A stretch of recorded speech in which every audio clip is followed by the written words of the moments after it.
Hi partner. Hidden goodwill. அது என்ன hidden goodwill? இப்போ ஒரு பார்ட்னரை அட்மிட் பண்ணும்போது அவர் ஒரு கேபிட்டல் கொண்டு வருவார்.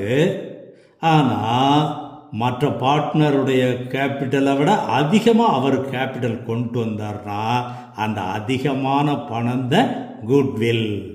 அதான் ஹிடன் குட்வில்கிறோம். அதை எப்படி கண்டுபிடிக்கிறது? நியூ பார்ட்னர் எவ்வளவு கேபிட்டல் கொண்டு வந்திருக்கிறாரோ அதை வச்சுக்கிட்டு total capital of the firm கண்டுபிடிக்கணும்.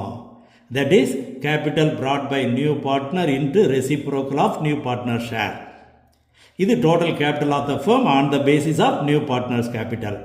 இதில் இருந்து ஏற்கனவே கேபிட்டல் ஓல்டு பார்ட்னருக்கு எவ்வளோ கேபிட்டல் இருக்குது, நியூ பார்ட்னர் கேபிட்டல் எவ்வளவு, இதை ஆட் பண்ணி இந்த டோட்டல் கேபிட்டல் ஆஃப் த ஃபர்ம்லேருந்து கழிச்சோம்னா தட் இஸ் குட்வில்.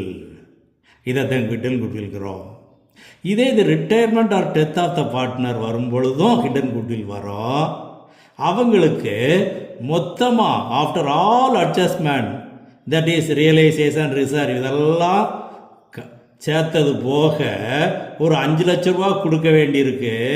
ஆனால் லம்சம்மா 6 லட்ச ரூபா அவருக்கு நம்ம கொடுக்குறோம்னா அப்போ அந்த எக்ஸ்ட்ரா 1 லட்ச ரூபா அவருக்குரிய குட்வில்.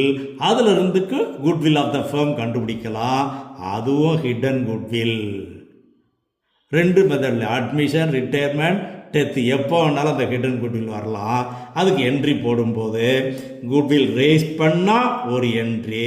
ஆனால் as per accounting standard 26 raise பண்ணக்கூடாது, அட்ஜஸ்ட்மெண்ட் தான். அப்போ அதுக்கு ஒரு என்ட்ரி.